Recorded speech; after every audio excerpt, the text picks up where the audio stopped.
Madame, monsieur, bonsoir et merci de nous rejoindre sur Al24 News pour ce nouveau numéro d'Hebdo Show Algérie. Je suis ravie de vous retrouver pour 2h30 de direct, accompagné tout d'abord de Mehdi Rezar. Bonsoir Mehdi. Bonsoir Nouhed, bonsoir messieurs. Heureuse de vous retrouver avec nous Mehdi. Bien vous avez une semaine mouvementée. Fidèle au poste, semaine mouvementée mais qui se termine bien, alhamdoulilah, parce que je suis à vos côtés et on en parlera. On est en train de faire une petite émission par rapport à ça et on en parlera en long, en large et en travers. C'est noté, Mehdi Rezar. Ravi en tout cas de vous avoir avec nous ce soir. Faisal Mataoui est également avec nous. Bonsoir Nouhed et ravi de retrouver notre ami Mehdi Rezar. Merci cher Faisal, merci. Badis Khnissa, pardon. Salam Azoul, bonsoir et toujours fidèle au poste aux côtés de notre ami et cher frère Mehdi Rezar. Et cette semaine, c'est Tarek Hafid qui se joint à nous. Bonsoir Tarek. Bonsoir. Ravi de vous retrouver également après une semaine d'absence, vous aussi. 15 jours d'absence. Voilà. Merci. Au sommaire ce soir, mesdames et messieurs, le président de la République, M. Abdelmadjid Tebboune, signe la loi de finances de l'année 2026 avant la réunion du Conseil des ministres. Deux dossiers sur lesquels on revient ce soir dans l'essentiel de l'actualité nationale. L'Afrique, centre de gravité de la géopolitique mondiale, avec l'Algérie comme boussole. On s'y intéresse ce soir avec nos invités Mohram Haït Ouarabi et Jonathan Batengouene dans l'œil d'Alger.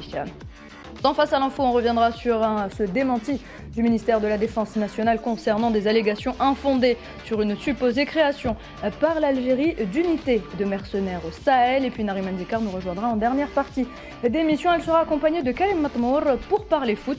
Et quelles seront les prochaines étapes pour les Verts et avec quels enjeux? Réponse tout à l'heure.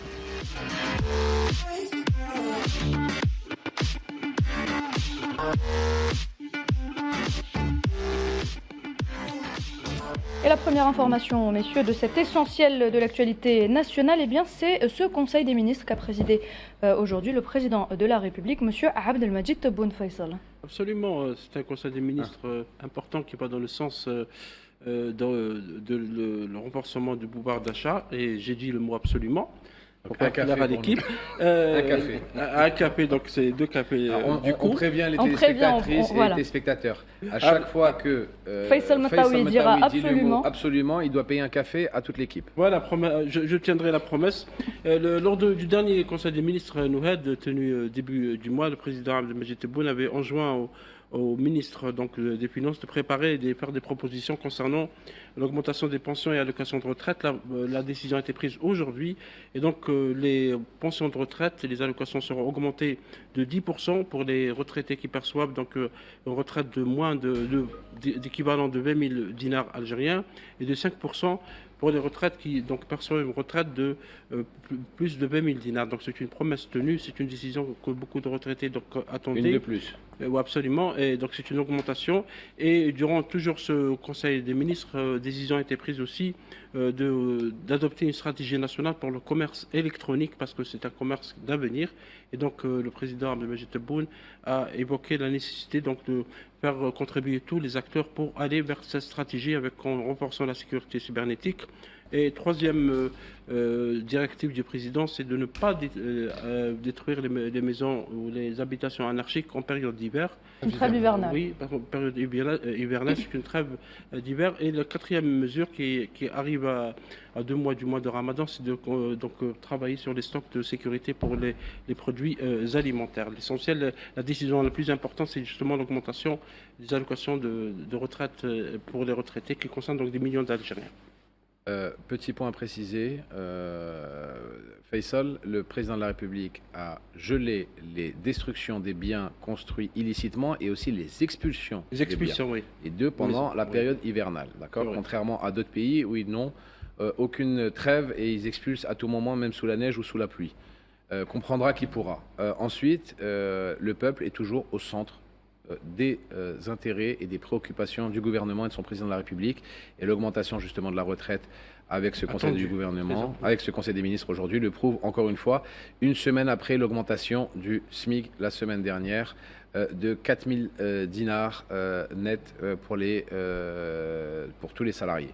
Donc voilà, on continue sur l'élaboration du programme du président de la République où chaque promesse est tenue les unes après les autres. Et c'est ça qui est important, c'est que la parole qu'a donnée le président de la République au peuple algérien est tenue semaine après semaine. Voilà. La semaine passée, il y a aussi Mahdi, augmentation de l'allocation. Il y a 2 semaines, l'allocation chômage qui passe donc à 18 000 dinars à partir du début 2026. Très bien. Donc en fait, rapidement, je reviens sur la trêve hivernale, effectivement, où le président a été encore plus loin, a haussé le temps pour effectivement protéger nos concitoyens algériens en cette période justement d'hiver froid. Et je reviens moi sur le budget lui-même parce que c'est une consolidation du budget, notamment un budget stratégique aujourd'hui qui permet effectivement le réarmement productif de l'économie algérienne, la macroéconomie structurée et méthodique de l'Algérie, parce que comme vous le savez, une économie forte, c'est aussi un budget adéquat, ambitieux notamment, et il est en adéquation aujourd'hui effectivement avec la vision stratégique, notamment sur l'aspect économique, mais également social de l'Algérie. Encore une fois, avec toujours ce caractère social de l'Algérie qui ne changera pas d'un iota aujourd'hui, puisque ça permet aux citoyens d'être au cœur de ce budget, au cœur de la bienveillance aussi, puisque je rappelle dans le monde, dans certains pays dits de puissance, ils connaissent de l'austérité. Aujourd'hui, c'est un budget qui est loin, en opposition avec toute optique ou toute politique d'austérité. Et justement, Badis, le président de la République, Abdelmadjid Tebboune, a signé aujourd'hui la loi de finances de l'année 2026. C'était juste avant la réunion du Conseil des ministres. Oui, c'est une loi de finances donc, qui vise à soutenir le pouvoir d'achat des Algériens, parce que je note dans cette loi de finances des dispositions qui visent à comporter le consommateur et à maintenir la stabilité des prix à travers la prolongation jusqu'au 31 décembre 2026 des exonérations fiscales et des droits de douane appliqués sur l'huile brute de soja, le café, les légumes secs, les viandes rouges et blanches. Également, la prolongation jusqu'au 31 décembre 2026, l'application du taux réduit de 5% des droits de douane des opérations d'importation du cheptel ovin et bovin. Ça va dans le sens de la consolidation du pouvoir d'achat. Et autre chose, Nouhed, pour cette loi de finances, c'est des prévisions qui sont très très optimistes, puisque le taux de croissance sera en 2026 de presque 4,1%, avec donc des dépenses qui sont prévues de presque 17 000 milliards de dinars, avec des recettes de 8 000 milliards de dinars. Donc c'est une prévision très importante, puisque comme disait tout à l'heure Badi, ça va dans le sens d'une économie qui se consolide à travers les années, notamment avec les investissements, etc. Et il faut noter aussi dans cette loi de finances, c'est que la loi elle est calculée sur un dollar 70 dollars le baril, 70 dollars, parce que dans la loi de finances il y a les entrées d'argent, il y a aussi ce qu'on appelle le fonds de régulation des recettes qui permet aussi de couvrir certaines dépenses qui ne sont pas prévues. Très bien. Excuse-moi Faisal, une question. Le taux de croissance qui est prévu pour l'année 2026 4,1%. Je rappelle qu'en 2026, le taux de croissance par la BCE est estimé à 1,2% pour l'Europe. Donc voilà quand on comprend la différence en économie entre un pays qui est en pleine expansion économique avec une production qui est misée par le gouvernement pour une production et pour une industrie nouvelle, contrairement à un continent qui se vieillit et qui se désindustrialise. Voilà, j'en perds mon latin. Et les prévisions, pour juste ajouter une information pour Mahdi, les taux de croissance qui est prévu pour 2027 est de 4,4% et pour 2028 c'est 4,5%. C'est quand même un taux de croissance très important. Alors en 2027 en Europe, 1,4% qui est prévu. Je souhaite juste revenir au Conseil des ministres parce que dans la mesure concernant la trêve hivernale, il y a des instructions au OLI pour la faire respecter et pour prendre même des dispositions contre les maires qui ne respectent pas, donc les présidents d'APC qui ne respectent pas cette mesure. Je pense que c'est assez inédit quand même comme décision. Oui, c'est important de le rappeler. Merci. Tarab, Badis, une intervention sur la loi de finances 2026 peut-être ? Très rapidement, justement, j'ouvre une parenthèse où effectivement plusieurs mauvaises langues ont critiqué cette loi des finances. Une loi des finances qui, encore une fois, vient démontrer que l'économie algérienne est saine, que les indicateurs économiques sont au vert et que ce n'est pas de l'aveu de Badis Kenissa ce soir ou de l'Hebdo Show Algéria, c'est de l'aveu même d'institutions, d'instances financières comme la Banque mondiale, qui lors d'un rapport récemment, avait effectivement non seulement prédit ou confirmé les prédictions en matière de croissance, mais en plus qui avait confirmé une certaine confiance sur les projections économiques de l'Algérie. C'est très bien aujourd'hui ce qu'on est en train de faire en matière de vision et de stratégie, mais c'est encore mieux quand on le met en exergue, on le met en lumière pour expliquer au peuple algérien que votre économie va bien et que tout va bien et que l'Algérie, en tout cas, rayonne aujourd'hui à travers une vision et non pas à travers, je dirais, une stratégie amatrice comme certains pays le font. Il y a deux mesures importantes aussi, si vous permettez, Nouhed, pour la loi de finances, c'est l'absence de nouvelles taxes. Donc il n'y a aucune nouvelle taxe pour les citoyens. Il y a aussi une mesure qui a été attendue depuis longtemps par les entreprises, c'est le taux d'IRG qui, donc, sur les dividendes qui est baissé, qui passe de 15 à 10%. Donc ça va un peu encourager les entreprises dans ce domaine. Très bien, merci messieurs. On enchaîne avec cette date importante dans l'histoire de l'Algérie. Nous commémorions jeudi 11 décembre le 65e anniversaire des manifestations du 11 décembre 1960, une date donc historique qui reste gravée dans la mémoire de tous les Algériens. À cette occasion, le président de la République a adressé un message à la nation, un message fort dans lequel il affirme que le peuple saura déjouer tous les complots. Badi, je reviens vers vous par rapport à cette phrase justement qu'a dite le président de la République. Cette phrase prend tout son sens spécialement aujourd'hui à l'heure où l'Algérie est entourée de manœuvres destinées justement à la déstabiliser, des manœuvres sur lesquelles on reviendra un peu plus tard également dans cette émission. Non seulement ce n'est pas une incantation mémorielle aujourd'hui, cette phrase qui est ô combien symbolique et forte aujourd'hui dans le contexte actuel que nous vivons et dont surtout le marasme et le cataclysme et l'incertitude qui règne non seulement dans le continent mais aussi à l'international, mais surtout c'est une clé de lecture intemporelle, puisque notre passé c'est la lanterne de notre présent, de notre futur.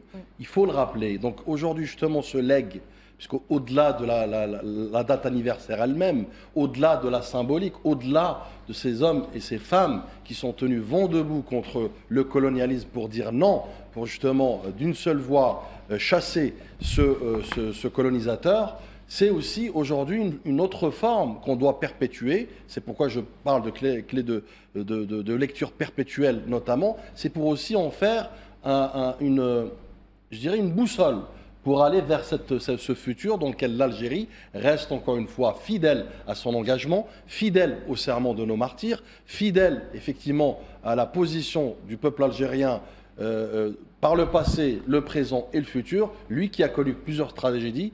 Et aujourd'hui, c'est une guerre d'une autre forme, sous une autre forme, à savoir cette guerre de l'innovation, cette guerre de l'unité, cette guerre de la technologie, cette guerre de la souveraineté, cette guerre du futur qu'on doit construire ensemble, consolider ensemble. Et ce sujet, justement, Faisal, pardon, excusez-moi, on aura l'occasion de continuer à parler justement du 11 décembre 1960 tout à l'heure pendant l'émission avec notre invité Hassan Arab, qui est donc historien spécialiste donc, de cette question, de la question mémorielle. Hassan Arab, qui est donc journaliste que vous connaissez tous.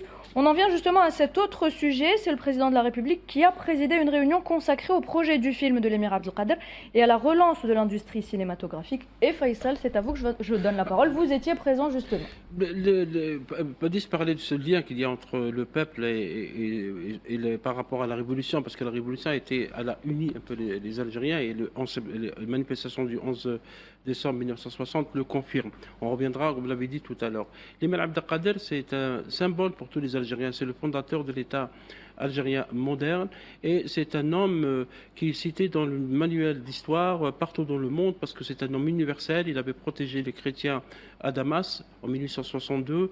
Il a fédéré, puisqu'on parlait de fédérer les Algériens contre le colonisateur français, et il l'a fait pendant 17 ans avant donc d'être trahi notamment par le voisin de l'Ouest et également par trahi. Oui, absolument, c'est une constance et trahi aussi par des Français qui n'ont pas respecté leurs engagements. Donc il y a une préparation d'un grand film sur ce personnage parce qu'il le mérite. L'État algérien a les moyens et donc il y a un travail sérieux qui est en train de mener Nouhed, notamment par M. Salim Agar qui est donc chargé de gestion de l'établissement Al Jazairi. C'est lui qui donc va produire et également distribuer, exploiter ce film. Et donc le président Abdelmajid Tebboune, vous le savez, vous connaissez ses engagements par rapport au cinéma. Il avait présidé notamment les assises du cinéma en janvier 2025. Il avait donné des orientations par rapport à l'industrie du cinéma, parce que l'industrie du cinéma rapporte beaucoup d'argent ailleurs dans le monde. C'est un segment important de l'économie. Donc orientation a été donnée pour justement accélérer la production de ce film, mais également pour une véritable relance de l'industrie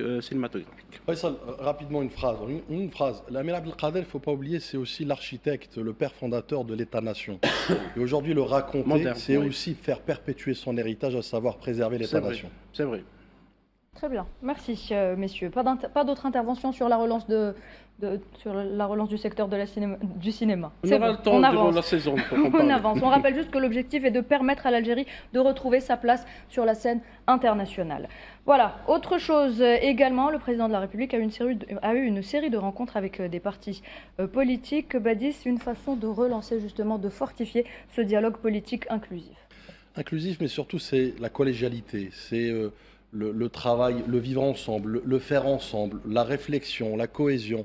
Je pense qu'aujourd'hui, c'est aussi, et le président de la République, au lendemain de son élection, a instauré ce style qui est celui de l'inclusion, y compris politique, à savoir comment construire, comment dessiner justement cette stratégie, cette vision à travers un pluralisme assumé, structuré, un pluralisme libre et indépendant qui permet aux uns, et à tout un chacun, notamment les partis politiques en l'occurrence, mais pas que. Le président de la République aussi avait évoqué la société civile comme acteur et partenaire stratégique justement de l'élaboration de la politique générale. Donc vous voyez bien qu'il y a un prisme très large, notamment en matière de comment capter cette force vive, cette énergie positive, à savoir la faire converger vers une seule et unique stratégie, à savoir l'Algérie et comment faire de cette Algérie une Algérie nouvelle, encore une fois sur des bons rails, et qu'elle continue à perpétuer effectivement ce travail. Donc au-delà de ça, c'est aussi voir le parti politique en tant que tel comme acteur,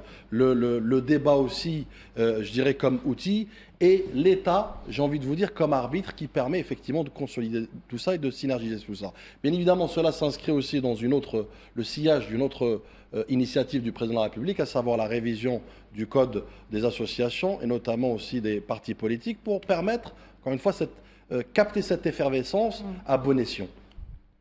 Très bien. C'est tout, donc, messieurs, concernant l'actualité présidentielle. Oui, Faisal, vous avez toujours le dernier mot, allez-y. Deux mots pour compléter ce que dit notre ami Badis. 2026, c'est une année électorale. Il y aura des élections législatives. Désolé de vous avoir coupé. Et les élections locales, donc le président Abdelmadjid Tebboune, depuis janvier 2020, depuis son arrivée dans le premier mandat, il a toujours consulté les partis, tous les partis, du moins ceux qui sont présents sur le terrain, qui activent sur le terrain, qui sont présents au Parlement, pour préparer, comme disait Badis, la loi sur le parti, le nouvel parti. Parce que le parti avait, rappelez-vous, avait soumis quelques remarques, observations sur la loi sur le parti, qui sera donc amendée en plus de celle sur les associations, pour préparer donc cette grande année 2026, qui sera donc une année électorale dans le pays. Merci pour cette information. Faisal Mataoui, c'est donc tout concernant l'actualité présidentielle. Concernant maintenant le ministre des Affaires étrangères, Ahmed Attaf, il a eu une tournée. Donc cette semaine, il s'est tout d'abord rendu en Slovaquie pour l'ouverture de l'ambassade d'Algérie à Bratislava. L'inauguration d'une nouvelle ambassade à Bratislava, on se souvient... Entre autres. Entre autres, voilà, c'était sa première étape. Encore un pays européen, justement, avec lequel nous avons d'excellentes relations.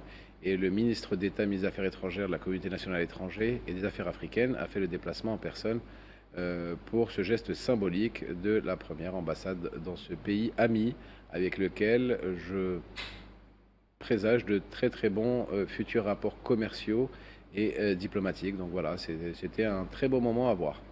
C'est une consolidation des relations avec cette partie de l'Europe, parce que c'est vrai qu'à un moment donné, les relations de l'Algérie sont toujours très fortes avec les pays de l'Europe occidentale comme l'Allemagne, comme l'Italie, comme l'Espagne, la Grande-Bretagne aussi. Et c'est vrai qu'on a la diplomatie algérienne à un moment donné n'avait pas donné pas beaucoup d'importance à ces pays malgré leur présence, leur poids économique, comme la Slovénie visitée par le président Abdelmadjid Tebboune. Ou la Slovaquie, qui est un pays de l'Europe centrale, et c'est tant mieux qu'il y ait ouverture d'une ambassade pour consolider les échanges, comme on l'a fait déjà ces dernières années avec des pays comme la Norvège ou la Finlande, et aussi parce qu'après cette visite en Slovaquie, qui est un pays ami, comme le disait Mahdi, notre chef de la diplomatie, M. Ahmed Attaf, ministre des Affaires étrangères, a visité aussi un pays méditerranéen, qui est la Grèce, avec qui nous avons des relations très fortes aussi, et parce qu'il y avait une très très bonne concertation entre l'Algérie et la Grèce au sein du Conseil de sécurité de l'ONU comme membre non permanent. Cette concertation a donné ses fruits et a donné on peut dire ça, une relance, parce qu'il y a une commission mixte qui va se réunir bientôt. Il y aura un échange de visites avec un pays aussi qui reste très, très important sur le plan stratégique en zone méditerranéenne, qui est la Grèce. Très bien. On rappelle donc que l'Algérie a de bonnes relations avec tous les pays européens, contrairement à ce que certains peuvent dire. Quand on voit les messages, ça tord le cou aux inepties de l'Algérie isolée sur le plan international. Oui, Absolument. Cette histoire d'isolement de droit d'auteur, monsieur. Oui, bien sûr, je sais. Donc cette histoire d'isolement de l'Algérie, j'ai eu l'occasion de discuter avec des gens, c'est-à-dire...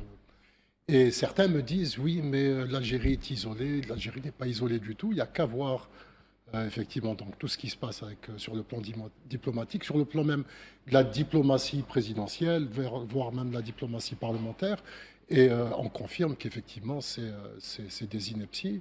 Il y a peut-être des problèmes avec certains États ou certaines, on va dire, entités auxquelles l'Algérie ne prête même pas attention, mais il n'y a absolument aucun isolement et c'est totalement faux.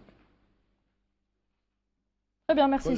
J'aimerais juste rajouter quelque chose aussi très important, c'est que pourquoi l'Algérie aujourd'hui n'est pas isolée? C'est pas un secret, c'est pas non plus au fait le fruit du hasard. L'Algérie, d'abord, faut rappeler qu'elle s'entend avec tout le monde et ne s'aligne avec personne. C'est ce qu'on appelle la diplomatie équidistante. C'est une diplomatie effectivement qui a dans son ADN fondateur, à savoir notre révolution, notre indépendance âprement arrachée. Donc ce combat a fait forger cette diplomatie bienveillante, mais cette diplomatie aussi qui construit dans un rapport d'intérêt général et d'intérêt collectif. Donc il est important de le rappeler, et c'est ce qui explique aujourd'hui pourquoi, contrairement à d'autres pays, effectivement je te rejoins où tu l'as évoqué, qui eux exercent une autre diplomatie d'un autre ère, on va dire, une diplomatie de voyous, une diplomatie de clochards, excusez-moi l'expression, même si je pèse mes mots, et qui aujourd'hui s'isole davantage et veut projeter cet isolement sur l'élève exemplaire de la diplomatie mondiale qui est l'Algérie, je cite. Donc, je tiens à ouvrir cette petite parenthèse pour expliquer un peu les choses, que ce n'est pas le fruit du hasard. Mais si être isolé, alors on va reformuler les choses, si être isolé d'après certaines parties, c'est de naître sous le diktat de personne, tant mieux. Franchement, pourvu que ça dure. Honnêtement, pourvu que ça dure. Tant que l'Algérie n'a de leçons, ni d'ordre, ni de directives à recevoir de personne, tant mieux que l'Algérie soit, d'après eux, isolée. Mais moi, ce que je vois, c'est que toutes les semaines, notre ministre des Affaires étrangères reçoit ou se déplace à travers l'Afrique et à travers l'Europe, à travers le monde, pour rencontrer ses homologues, ses différents homologues, que le président de la République, toutes les semaines, reçoit des émissaires étrangers, que ce soit des premiers ministres, des présidents, des patrons de banques internationales, des patrons de grandes compagnies internationales. Donc je ne vois pas où est l'isolement. Si vraiment pour eux l'isolement c'est de ne pas suivre à la laisse tout ce que disent certains décideurs étrangers, tant mieux alors encore une fois que d'après leur version l'Algérie soit isolée. Dernier mot, Tarek. Quand un chef de l'État algérien est reçu au Vatican, est reçu par le pape, et que ce même pape, quelque temps après, dit qu'il souhaite venir en Algérie... À plusieurs reprises. Et à plusieurs reprises. Je ne vois pas où est l'isolement. Exactement. Très bien, merci. Merci, messieurs, pour cette première partie. On revient tout de suite avec l'œil d'Alger.